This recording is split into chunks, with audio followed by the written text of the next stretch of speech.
Some of the reservations are harder to get than others. For example, Be Our Guest in Magic Kingdom has always been a difficult reservation to get, especially for supper. At one point, it was the only restaurant in Magic Kingdom where you could have a drink. So I think there are a few more now, but Erica and I always love to book Be Our Guest for that reason. It's really nice to be able to sit and have a glass of wine with dinner. Also in Epcot, some of the table service breakfast restaurants are busy right now because of the Frozen ride. If you have an early breakfast reservation, you get into the park early and then you get a better chance to get on that ride. So you've got your parks figured out, you've basically sort of made your dining reservations. Don't be afraid to make the reservations. You have to do a deposit with a credit card, or basically you just have to give your credit card number, but it doesn't get charged unless you cancel less than 24 hours ahead of your reservation. So book all the reservations you want. You can always finalize your plans later. And as you get closer to your trip, if there was a reservation you were trying to get and you haven't been successful, keep looking, because people cancel all the time as you get closer, and the chances of you being able to get one get better as you get closer sometimes too. So after you've booked your dining, the next thing you're able to book is your fast passes, and you can book those 60 days ahead of your trip. So the fast pass means that there are certain attractions in each park that has a separate line for fast pass people. So what that means is that you don't have to wait in what's called the standby line. So the rides that have the fast pass option have 2 entrances, and they'll have a wait time posted above each one. The standby wait time might be 70 minutes. The fast pass, if it has a wait time showing, might be 10 minutes. Also, the wait times are available in your app. So if at any point in time you're sort of standing there trying to figure out what you want to do next, look at the app and see if there's any rides that have low wait times. So you're allowed to book 3 fast passes per park per day ahead of time. Some parks have limitations on what fast passes you can book. So for example, I think it's Epcot, you'd have to look it up, but Epcot, for example, 2 of the really good rides are like Soarin' and Test Track, and I think you can't book 2 of those because they're in the same category, so you have to book either Soarin' or Test Track, and then you can book some other ones. So some parks there aren't, but you want to watch that. If you're trying to book a fast pass and it's not letting you, it may be that you're trying to book 2 fast passes from within the same category. It'll also tell you what fast passes are available when you book. So you want to have your basic days planned if you know which parks you're going to in the morning and which you're going into in the afternoon, and book your fast passes. In my opinion, booking your fast passes for the afternoon park is a much better use of them, because if you're there for rope drop, then you're going to be able to do the rides that you want to do in the morning in that park, and then when you're going to the second park that afternoon or that evening when it's busier, you'll have those fast passes. It doesn't always apply, it depends on what your plans are, but in general, if you follow that rule, you should be okay. The only exceptions to that are like the super busy rides that are happening right now. For example, Frozen. If you can get any fast pass for Frozen the day you're at Epcot, do it. Just work around it, because the wait times can get up to 120, 180 minutes. They can be crazy at times. So fast pass is just a better use of your time. After you've used your 3rd fast pass, so actually after you've gone to that 3rd ride, you've scanned in your Magic Band, right away you're able to book a same day 4th fast pass. So once you've used your 3rd, or once you've scanned in for your 3rd, then you are able to book additional fast passes, and you can continue to do that all day long. So after you've scanned in for your 4th fast pass, you can actually book a 5th, and that can go on and on until there's no more fast passes available. Now, you want to make sure that you're not booking fast passes and crisscrossing across the park and making the time not work to the best, but in general, it's the best way to sort of get around. Especially in Magic Kingdom, you can book a lot of fast passes in a short period of time, depending on which area of the park you're in. You know, you might be able to do like a Ariel fast, like a Little Mermaid fast pass, and a Winnie the Pooh fast pass, and all those ones that sort of are available but not always sold out. The most popular attractions by near the end of the day probably don't have any fast passes left. So that means the fast passes have already been given out for that day, and there aren't any more available. But as you get later in the evening, then sometimes these rides wait times go down. So if you have had a nice long nap in the afternoon and you're staying late that night, then you should be able to get on almost any attraction that you want to. You can get in line for an attraction right up until the park closes, and then once everyone's gone through the attraction, you'll be sort of escorted out of the park. There is something called extra magic hours. So if you are a resort guest, which I'm going to assume you are if you're taking my advice, but it means that you can get into the park an extra hour earlier than every other guest. This time is precious. And I'm back. Camera died right in the middle of filming. First time that's ever happened. But anyway, I think I was talking about extra magic hours. So extra magic hours in the morning means 1 hour earlier. It depends. It's a different park every day. You have to look at your schedule. The schedule's in your app, or you get it into your room every day. They give you a little thing that has the schedule on it. Battery's dying again. Hooked up to a portable charger. I think I'm gonna have to plug this in. I'll be back. And we're back again. This first sit-down video is going really well. I now have an extension cord and the camera is plugged in, so it will not die anymore. I've also just discovered as I was looking for the extension cord that I've done the first part of this video without my glasses on. So now I can see, we have full power, we're back in action. So for the third time, it's the charm. Extra magic hours, 1 hour in the morning, 2 hours in the evening. Depending on the park, that means it could go quite late. Sometimes extra magic hours at Magic Kingdom can go up to 1 a.m. So it's really good to take advantage of it, take an extra long nap that day, and just give it a go for the long haul. Sometimes there are special events.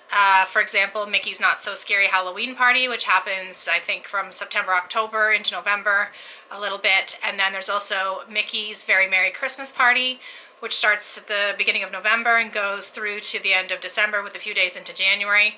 These are special ticketed events, so you have to actually buy an additional ticket in addition to your park ticket. So I like these events. They do cost extra money, but the park's attendance is way down because they do only sell a limited number of these tickets. So you do have the advantage of being able to go on a lot of rides in a short period of time if that's your thing. There's also special characters that only come out for these parties.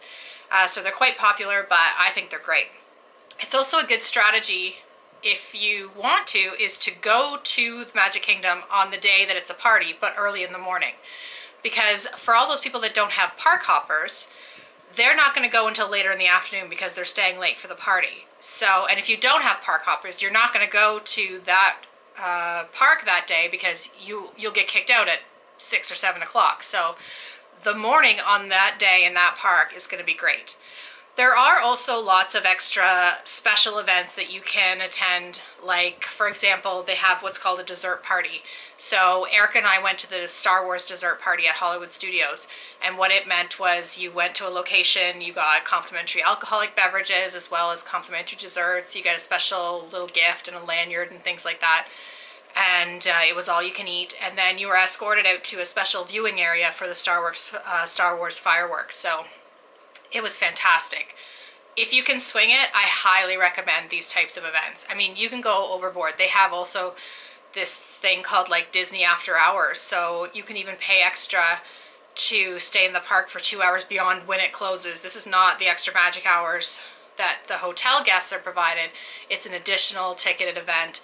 But once again, if you can swing the $100 or whatever it is, then you basically have the park to yourself for 2 hours. So I don't travel on a budget particularly, but there are things I think about, you know, spending money on, but one of these parties I think is really worth the money. So you want to rope drop your park, you want to have your dining reservations, you want to have your fast passes booked. Once you've used your fast passes, you want to book more fast passes. After you've studied the park and you know what kind of attractions you want to do, depending on how busy they are, you kind of want to make sense of it. Most parks just go in a circle. Here's a little tip that sometimes works is people have a tendency to go to the right. So if you're entering a park and you're gonna, you know, start to go around the park, maybe go this way instead. So start off to the left. Same thing goes when you're entering into a queue. Sometimes there's two lines. 9 times out of 10, choose the left line. People for some reason feel like a right is in, left is out, but sometimes left is in as well. So that's a little tiny tip if you come across it, to stick to the left. So you want to look at your map, you want to look at the attractions you want to do, and just sort of make a plan. You don't have to be like 9:09 go here, 9:12 go to the bathroom, you know, that kind of thing. But if you have a general frame of what you want to do, I mean, don't get upset if things go a little long. I am, you know, traveling styles are very dramatically different. My friend Kathy, if you're watching this, hi Kathy P, she doesn't like to make a plan. She doesn't like to make a reservation. She just wants to get up and go whichever way the wind blows her, which is fine. And I've been to Disney lots, and she's been more than me, and I'm starting to sort of be okay with that sometimes. But if you have a short period of time and you want to get things done, then you have to have a plan, in my opinion. And I'll plan out the days, but I won't necessarily plan out in so detail because I've been so often. I know the things I like to do, and we usually like to add in a few different things every time. So that's basically the planning. So I could do a whole other video on packing and what to bring and things like that, but for now we're just going to keep it real short. Well, I wouldn't say this is real short and sweet, but as concise as possible. I'm going to quickly go through the parks and just tell you what my personal favorite things are to do, and you know, you can choose what you want to do, but these are just some of the things that I like the best. So Magic Kingdom, it's the park that, you know, is the signature park of Disney World. I love it there, but I really love all the parks. There isn't one I don't like in particular. I like them all for different reasons. The hot rides at Magic Kingdom, Seven Dwarfs Mine Train is the #1 ride right now. So it's the one you want to get a fast pass for whenever possible. It's the one that sells out. Its fast pass is the quickest. As well, Peter Pan, Space Mountain, Thunder Mountain, Splash Mountain, all the mountains, get the fast pass if you can, depending on the weather. Splash Mountain. Joking. Need another drink. Splash Mountain, depending on the weather, might not be as busy as some of the other ones, but there's also classic rides like Haunted Mansion, Jungle Cruise, Pirates of the Caribbean, all great rides. I love the Haunted Mansion. My faves in Magic Kingdom, my favorite quick service restaurant is Pico's Bills. They have fantastic fajitas. They have a fajita bar that's like a buffet on its own. I also like Cosmic Ray's. You know, if you just want to, they have a falafel burger there that's really good. I like it. Table service, Be Our Guest. They have a charcuterie board that's amazing. They have slow roasted pork, roasted mashed cauliflower. It's delicious, and the atmosphere is fantastic. You get to see the Beast there, which you really can't see him anywhere else other than in the restaurant. And you can drink wine. They have a fantastic Bell's Rosé, which is delicious. I also love all the merchandise in Magic Kingdom. They have a lot of shopping up and down Main Street. It's a great place just to sit and people watch. So that's Magic Kingdom. In Epcot, Epcot is a very close to my absolute favorite park.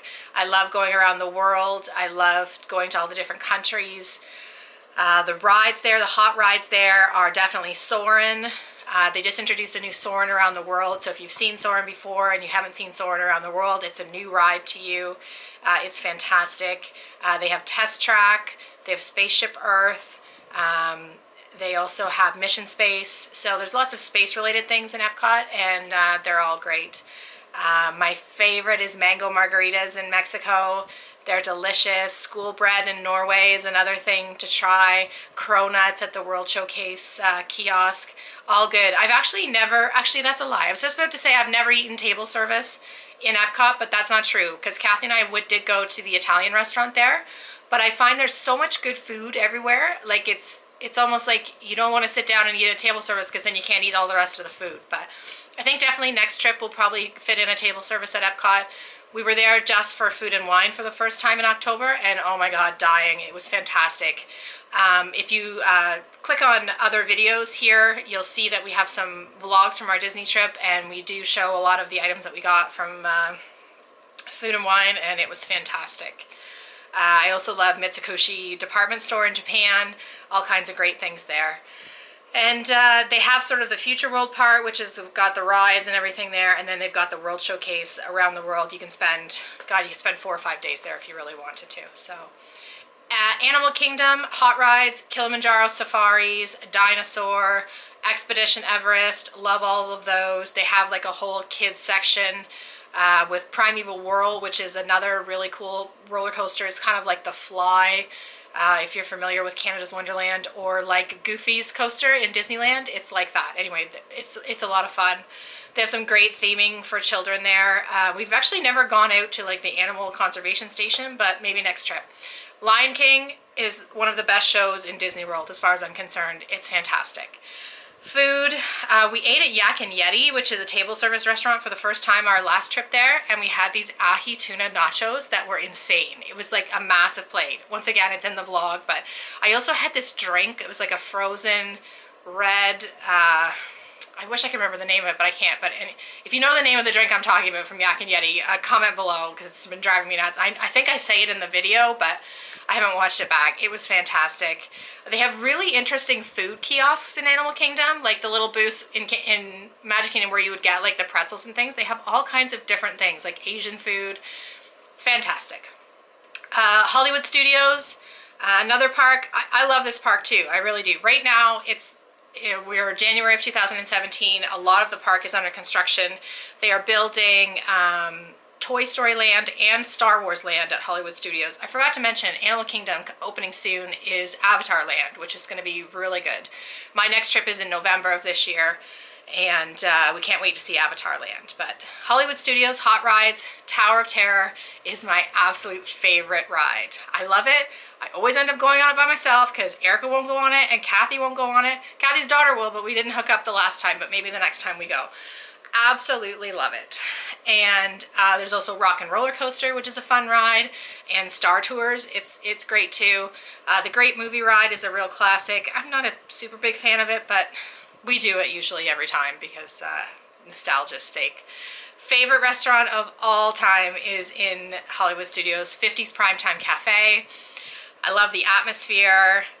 The waitresses play a role like they're your mother. We really don't get into that much, but the food is fantastic, and they have the best drink there. I think I just said they had the best drink in Animal Kingdom, but they have like a tie for the best drink at Hollywood Studios at 50s Primetime Cafe. It's called Dad's Electric Lemonade. It's like a blue. I'm a big fan of blue drinks. If anybody ever had the blue martini at the keg. Anyway, this is like a blue lemonade. It comes with the glowy ice cubes. Oh, I wish I had one to show you. I have like 100 of these glowy ice cubes around my house, but love that drink. I usually get the sampler plate. It's got a little bit of fried chicken, a little bit of roast pork, a little bit of meatloaf, a little bit of mashed potatoes. It's delicious, and they have a great Dad's Sundae for dessert. I don't really go to the water parks, so I don't have much to say about that. But I think that's sort of all the tips I have in a nutshell. So that's about all I have for the video. I've just given you some basic tips. Hopefully they will help you plan your Disney vacation. If you have a specific question, like should I do this or should I do that, feel free to put a comment in the description and I'll answer all the comments.